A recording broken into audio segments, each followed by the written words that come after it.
Shalom saudara-saudari yang dikasihi Tuhan. Terima kasih bagi saudara-saudari yang sudah subscribe, like, komen, dan share. Dan yang belum, silahkan subscribe, like, komen, dan share video-video ini supaya banyak memberkati umat Tuhan. Tuhan Yesus memberkati kita semua. Firman Tuhan saat ini berjudul kebenaran bagi kehidupan. Diambil dari Amsal 11 ayat 4 dan 19. Saudara-saudari yang dikasihi Tuhan, manusia tidak dapat hidup tanpa kebenaran. Manusia akan hidup ketika dia mengerti dan menerapkan kebenaran. Kebenaran tentang apa saja? Kebenaran di dalam kehidupan ini yang Tuhan telah wahyukan kepada kita. Mari kita akan melihat slide demi slide di dalam renungan ini supaya kita bisa mengerti kaitan antara kebenaran bagi kehidupan kita. Saudara-saudari yang dikasihi Tuhan, Tuhanlah sumber kebenaran, dan Tuhan sudah mewahyukan kebenarannya itu, menyatakan dirinya, menyatakan kebenaran-kebenarannya pada wahyu umum, yaitu alam semesta dan hati nurani. Tuhan sudah menaruh kebenaran-kebenarannya di sana, di dalam alam semesta dan hati nurani, sehingga keduanya itu perlu kita pelajari, supaya kita dapat hidup dengan benar. Wahyu umum alam semesta dan hati nurani juga termasuk alam semesta itu, karena itu bagian dari ciptaan Tuhan. Di sanalah Tuhan menaruh kebenaran-kebenarannya. Ya, namanya wahyu umum juga umum untuk semua manusia, bukan hanya yang Kristen, tapi seluruh umat manusia. Yang kedua, wahyu khusus, yaitu firman Allah yang tertulis dalam Alkitab, itu disebut wahyu khusus. Di dalamnya juga penuh dengan kebenaran-kebenaran. Dan yang ketiga, wahyu yang lebih khusus lagi, yaitu firman yang menjadi manusia dalam Tuhan Yesus Kristus. Kristus sendiri adalah firman Allah yang menjadi manusia. Dia adalah kebenaran itu sendiri. Dan dialah sumber daripada kebenaran di dalam wahyu khusus dan wahyu umum. Karena Kristus adalah pencipta, Kristus adalah pemelihara, dan Kristus adalah penyelamat. Jadi yang paling bawah ini menaungi, melingkupi, menjadi penyebab utama daripada wahyu khusus, yaitu Alkitab, dan wahyu umum alam semesta. Di dalamnya adalah kebenaran Allah, dan kebenaran Allah itu satu, dan kita harus pahami, dan kita harus praktekkan supaya kita hidup. Kebenaran wahyu umum bagi kehidupan di dunia. Wahyu umum yang di alam semesta ini kita mengerti, kita selidiki, kita pahami, menjadi ilmu, diselidiki menjadi ilmu sains, dan lain sebagainya, menjadi teknologi, dikembangkan lagi, dan sekarang ini zaman teknologi digital, sehingga kita bisa menikmati manfaat daripada kebenaran-kebenaran itu yang sudah diselidiki sekian ratus tahun lamanya, mulainya ilmu pengetahuan berkembang. Ini penting. Tanpa mengetahui kebenarannya, manusia tidak dapat memanfaatkan, menggunakannya bagi kehidupan. Misalnya kita tidak tahu manfaat listrik, maka kita tidak bisa menggunakan listrik itu untuk apa. Tapi ketika kita mengerti kebenarannya tentang listrik, kebenarannya tentang arus, kebenarannya tentang energi, maka kita dapat menggunakannya itu di dalam kehidupan kita masing-masing. Sehingga itulah yang disebut kebenaran bagi kehidupan. Nah, saudara-saudari yang dikasihi Tuhan, mari kita masuk ke dalam firman Tuhan yang diambil dari Amsal 11 ayat yang keempat. Di sini ada satu fakta, yaitu harta benda tidak berguna di hari kemurkaan. Amsal 11 ayat yang keempat. Pada hari kemurkaan harta tidak berguna, tetapi kebenaran melepaskan orang dari maut. Riches profit not in the day of wrath, but righteousness delivers from death. Kekayaan tidak menguntungkan di hari penghakiman, tetapi kebenaran melepaskan orang dari kematian. Nah, saudara-saudari yang dikasihi Tuhan, di sini akan diperbandingkan antara kekayaan dan kebenaran. Apa manfaat kekayaan dibandingkan kebenaran? Ternyata kekayaan tidak berguna pada hari penghakiman Tuhan. Pada hari di mana Tuhan menyatakan keadilannya, kemurkaannya, penghukumannya kepada yang berdosa. Namun Tuhan juga menyelamatkan mereka yang benar, memberikan kehidupan kepada mereka yang benar. Nah, saudara-saudari yang dikasihi Tuhan, Amsal ini mengingatkan kita, terlalu sering kita melupakan kebenaran, terlebih kebenaran firman Tuhan. Kita begitu getol belajar kebenaran-kebenaran di dunia ini supaya kita tahu dan dapat kita menggunakan manfaatnya, sebagaimana saya jelaskan tadi. Tetapi problemnya untuk kebenaran-kebenaran moral, kebenaran-kebenaran firman Tuhan, kebenaran-kebenaran rohani, kita kurang peduli. Sebagian orang tidak peduli. Dan yang lainnya meninggalkan kebenaran firman itu. Maka Amsal mengingatkan kepada kita jauh-jauh hari. Kita ingat bahwa penulis Amsal adalah Raja Salomo. Raja Salomo begitu sempurna secara jasmania hidupnya. Dia mendapatkan apa saja yang semua manusia ingini, kekayaan yang berlimpah, pangkat yang tinggi sebagai raja, kepandaian, hikmat, bahkan dia dipakai Tuhan untuk menuliskan firman-Nya. Dia dihormati oleh bangsa-bangsa lain. Negaranya gemah ripah loh jinawi, makmur. Dia sendiri menjadi orang yang hebat di mata manusia, dikagumi banyak orang. Dia mendapatkan apa semua yang dia inginkan, tetapi dia melupakan kebenaran rohani, melupakan kebenaran akan firman Tuhan. Makanya ketika menghadapi hari penghakiman, apa yang dapat kita lakukan?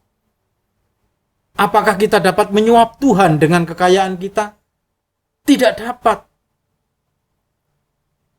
Memang kekayaan bisa menyuap hakim-hakim di dunia ini. Memang kekayaan seolah-olah bisa membeli kebenaran di dunia ini. Siapa yang bayar, siapa yang bebas. Yang tidak bayar akan dihukum di pengadilan dunia. Tetapi di hadapan pengadilan Tuhan, uang kita tidak berlaku. Kekayaan kita, emas kita, harta kita, pundi-pundi kita, tabungan-tabungan kita, dan semua yang kita miliki di dunia ini yang sifatnya jasmania, yang sifatnya materi, emas, perak, intan, permata tidak akan berguna dan tidak dapat menolong kita di hari penghakiman. Saudara-saudara, nah dari sini sebenarnya kita bisa belajar lebih dalam. Karena itulah yang terutama bukan harta benda kekayaan, hal-hal materi.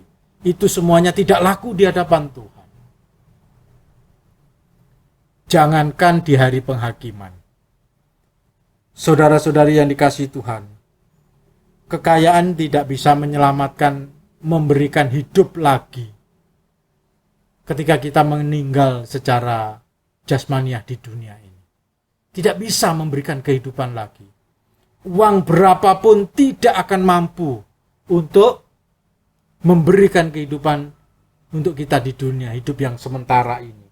Ketika kita sakit dan ketika ajal menjemput, sakit tidak bisa disembuhkan, maka uang berapapun tidak akan mampu untuk mendapatkan nyawa lagi.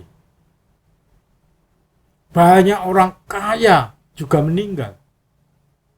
Artinya uangnya tidak bisa membeli kesehatan mereka, tidak bisa membeli kehidupan mereka, tidak bisa untuk membayar nyawa yang baru. Saudara-saudari yang dikasihi Tuhan, marilah kita menyadari ini. Karena itu betapa pentingnya kebenaran. Tuhan yang maha benar hanya ingin manusia hidupnya benar.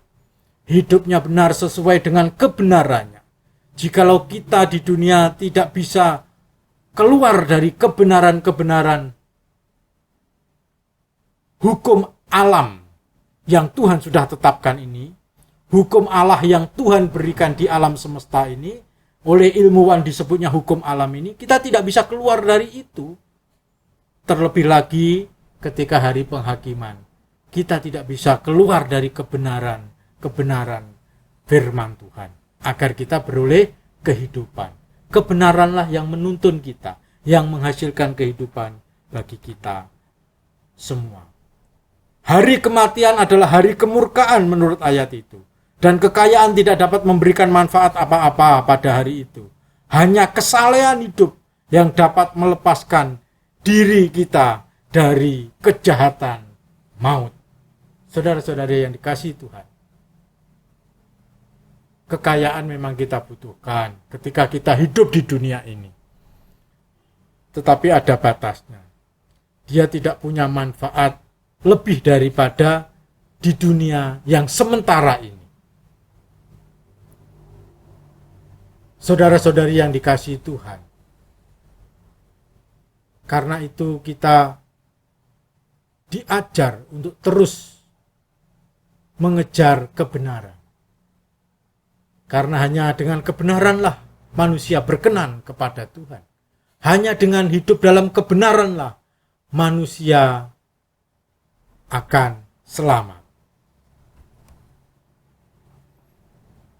Nah, ini gambar uang yang dibakar. Itu menggambarkan apa? Menggambarkan bahwa kekayaan tidak berguna ketika kita berhadapan dengan Tuhan. Kekayaan tidak bisa membeli apa-apa. Bahkan yang disebut asuransi jiwa saja tidak memberikan ganti jiwa kepada kita, melainkan memberikan uang memang. Artinya uang itu apakah bisa untuk membeli jiwa? Tidak. Apakah jiwa atau kehidupan jasmaniah itu seharga sejumlah uang dari asuransi jiwa itu? Jelas tidak. Saudara-saudara yang dikasihi Tuhan, marilah kita kembali kepada kebenaran.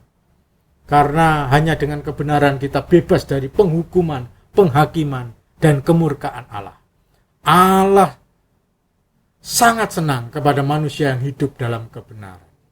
Tuhan yang maha benar hanya senang kepada mereka yang benar. Tuhan yang maha suci hanya senang kepada manusia yang hidupnya suci. Tuhan yang maha adil hanya senang kepada manusia yang hidupnya adil. Fakta kedua, kebenaran itu menghidupkan. Amsal 11 ayat 19. Siapa berpegang pada kebenaran yang sejati menuju hidup, tetapi siapa mengejar kejahatan menuju kematian. As righteousness tends to life, So he that pursues evil pursues it to his own death. Saudara-saudara yang dikasihi Tuhan, ketika kita berpegang kepada kebenaran yang sejati, yaitu kebenaran ilahi, kebenaran Allah, bukan kebenaran menurut asumsi anggapan kita sendiri, bukan kebenaran menurut budaya. Kebudayaan tertentu punya kebenaran tertentu, tiap orang punya kebenarannya pribadi-pribadi, bukan itu. Tapi kebenaran yang bersumberkan dari Tuhan, kebenaran yang berdasarkan firman Tuhan. Kebenaran yang sifatnya universal. Kebenaran yang sesuai dengan sabda Tuhan. Disitulah kita menuju kepada kehidupan. Sebaliknya, orang yang mengejar kejahatan menuju kematian. Orang yang mengejar dosa, orang yang mengejar ketidakbenaran, orang yang mengejar kesalahan sedang menuju kepada kematian. Dan ini sungguh mengerikan. Makanya kebenaran itu menghidupkan, baik dalam kehidupan jasmania, terlebih dalam kehidupan rohania. Baik dalam hidup di dunia ini yang sementara, terlebih lagi untuk hidup kekal. Kebenaran menghidupkan, kejahatan atau kesalahan itu mematikan. Kebenaran, misalnya kebenaran-kebenaran dalam kehidupan di dunia ini. Ya, agar kita sehat, maka kita harus makan makanan yang sehat dan bergizi, penuh nutrisi. Itu kebenarannya. Kalau tubuh kita ingin bertumbuh dengan sehat, bertumbuh dengan normal. Kita tidak boleh minum racun, karena itu tidak membuat sehat. Itu kebenarannya. Malah membuat kita binasa. Itu kebenarannya tidak bisa dilawan. Wah, kita masa bodoh misalnya. Melawan kebenaran itu. Kita tidak mau makan makanan yang sehat. Tidak mau makan makanan yang bergizi. Kita mau minum racun. Kita makan makanan yang busuk. Kita makan makanan yang tidak steril. Kita makan makanan yang tidak sehat. Kita makan makanan yang mengandung racun. Ya binasa. Itu tidak bisa dilawan. Kebenaran itu tidak bisa dilawan. Ketika kita melawan kebenaran, ya kita bunuh diri. Ya contoh lagi, misalnya kalau tubuh kita ini tidak boleh dimasuki barang-barang yang sifatnya merusak, alkohol atau minum-minuman keras yang lain atau narkoba. Itu akan merusak fisik dan psikis kita. Itu akan merusak badan kita, bukan sehat, malah sakit. Nah, kita ingat misalnya pada zaman COVID-19, kita tidak boleh melanggar aturan-aturan yang ditetapkan. Harus cuci tangan, jaga jarak, dan lain sebagainya. Ya tujuannya supaya kita tetap sehat, tetap hidup. Nah kalau itu dilanggar, ya akibatnya banyak yang binasa, banyak yang mati. Kita kalau naik sepeda motor, kendaraan harus di sebelah kiri, tidak boleh zigzag di jalan raya.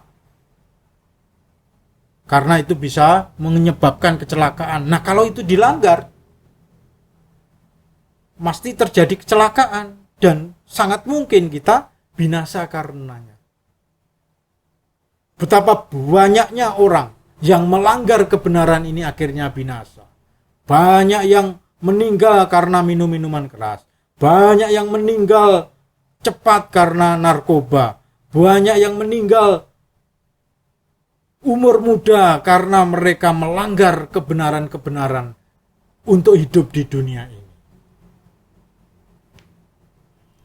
Nah, tentu kita bisa memberikan contoh banyak hal, tapi saya yakin kita semua sudah mengerti maksud dan tujuannya.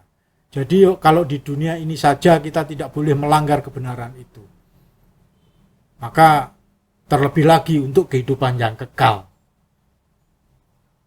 Misalnya kita harus menghirup oksigen.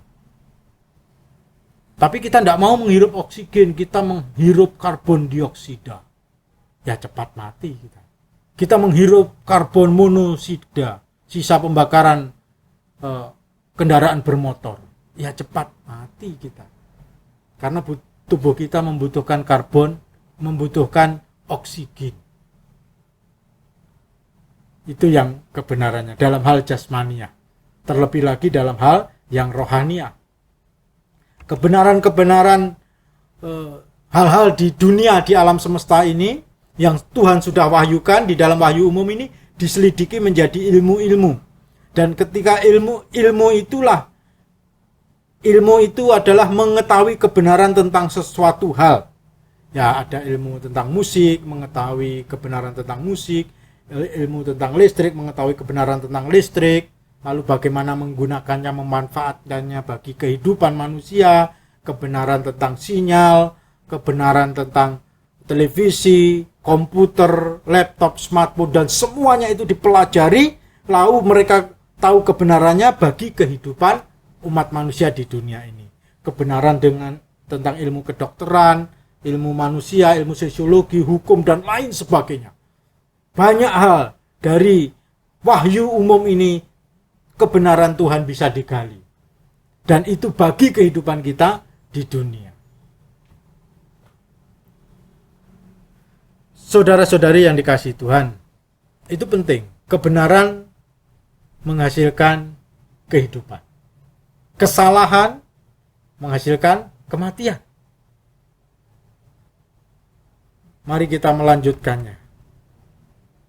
Dosa manusia ialah mengutamakan, ya. Ini seringkali menjadi salah, manusia menjadi terbalik posisinya. Dosa manusia yaitu mengutamakan ilmu pengetahuan dan meninggalkan Tuhan. Mereka mengutamakan ilmu pengetahuan, meninggalkan Tuhan dan firman-Nya. Ini terjadi di dunia yang modern ini. Manusia merasa bahwa ilmunya sudah begitu tinggi, mereka cukup menyelidiki kebenaran di alam ini, yang mereka sebut, yang mereka temukan dengan nama ilmu pengetahuan, apa saja itu. Sebaliknya mereka malah meninggalkan Tuhan. Mereka malah meninggalkan firman-Nya. Mereka tidak peduli lagi tentang hal-hal rohani, hal-hal yang kekal, tidak peduli lagi dengan Tuhan yang sumber kebenaran itu. Ini banyak terjadi di negara-negara barat, di negara-negara maju, di Eropa, di Amerika Utara. Banyak orang yang meninggalkan Tuhan dan mereka memilih untuk meninggikan ilmu pengetahuan. Ini yang sangat mengerikan. Dengan ilmu ekonomi kami maju. Dengan pendidikan kami nomor 1. Dengan ilmu yang dikembangkan oleh otak manusia kami menjadi nomor 1 di dunia, pemimpin di dunia dalam segala segi kehidupan. Teknologi, ekonomi, hukum, pendidikan, dan lain semuanya. Dan mereka meninggalkan Tuhan. Nah, ini mengerikan, saudara-saudari yang dikasihi Tuhan. Apakah ilmu mereka bisa menyelamatkan mereka di hari penghakiman? Tentu tidak. Apakah uang mereka bisa menyelamatkan mereka di hadapan Tuhan yang Maha Adil? Tentu tidak. Nah, inilah yang harus kita pahami. Supaya kita tidak hanya fokus pada kebenaran-kebenaran yang ada di dunia ini saja. Tetapi lebih lagi kepada kebenaran-kebenaran yang rohani, yang kekal, yang bersumber daripada Tuhan sendiri, yang membawa kita kepada kebahagiaan kekal bersama Tuhan di surganya. Pernah suatu masa Alkitab atau teologi itu disebut Queen of Science. Kebenaran firman itu menghasilkan hidup kekal. Sebelum ilmu pengetahuan berkembang, teologi disebut Queen of Science. The Master of Philosophy. Master, tuannya daripada kebijaksanaan, filsafat. Inilah kebenaran firman Tuhan. Tapi kenapa sekarang ditinggalkan? Manusia hanya mengejar kebenaran-kebenaran yang ada di dunia saja. Manusia hanya mengejar kebenaran-kebenaran yang ada di alam. Sementara Alkitab, teologi, Tuhan sendiri ditinggalkan. Manusia sedang berbalik di dalam arah hidupnya. Manusia seharusnya berdiri. Di atasnya adalah Tuhan dan di bawahnya adalah dunia. Dia sedang menghadap kepada Tuhan. Sementara sekarang ini banyak yang terbalik. Mereka menghadap ke bawah, menghadap kepada dunia. Sementara mereka membelakangi Tuhan, meninggalkan Tuhan. Seperti itulah gambaran kehidupan manusia. Secara filosofi, mereka sudah terbalik, meninggalkan Tuhan, mengutamakan yang duniawi. Apakah mereka akan selamat di hari penghakiman? Jelas tidak. Karena Tuhan yang maha tahu, Tuhan yang maha adil, hakim semesta alam, akan menghakimi mereka, kehidupan mereka yang salah, kehidupan mereka yang berdosa. Marilah saudara-saudari yang dikasihi Tuhan, kita kembali mencintai kebenaran firman Tuhan. Manusia berdosa, artinya mereka tidak benar hidupnya. Baiknya manusia, benarnya manusia itu tidak sampai 100%. Tidak sampai, kurang. Ditambah lagi mereka meninggalkan Tuhan. Begitu banyaknya dosa mereka dan akibatnya daripada mereka ialah dihukum di neraka kekal ketika hari kemurkaan itu. Mereka memberhalakan dunia ini. Mereka memberhalakan ilmu, memberhalakan harta benda, memberhalakan dirinya sendiri. Antroposentrisme. Akulah yang utama, akulah yang besar, sementara Tuhan dianggap kecil saja. Firman-Nya tidak dimengerti dan ditaati dengan maksimal. Maka Tuhan akan menghukum. Dan kekayaan mereka, ilmu mereka, apa yang mereka capai segala sesuatu di dunia ini, kemajuan-kemajuan yang mereka capai di dunia ini, yang menyelidiki alam semesta atau wahyu umum itu, tidak dapat menolong mereka. Naib bukan? Mereka akhirnya binasa di neraka. Mengerikan bukan? Mereka akhirnya dihukum oleh Allah, sumber kebenaran. Sungguh menakutkan bukan? Apakah saudara ingin seperti itu? Tentu tidak. Kita ingin selamat. Marilah kita kembali kepada kebenaran firman-Nya. Memang hidup kita di dunia tidak bisa menjadi benar 100%. Tapi kita bersyukur. Karena Tuhan Yesus sudah membenarkan kita. Karena kebenarannya. Bukan karena kebenaran kita. Rasul Paulus menuliskan di dalam Filipi 3 ayat 9. Dia menuliskan kepada jemaat Filipi. Katanya, supaya aku, Paulus, memperoleh Kristus, berada di dalam Kristus, bukan dengan kebenaranku sendiri, karena mentaati hukum Taurat, melainkan dengan kebenaran karena kepercayaan kepada Kristus, yaitu kebenaran yang Allah anugerahkan berdasarkan kepercayaan.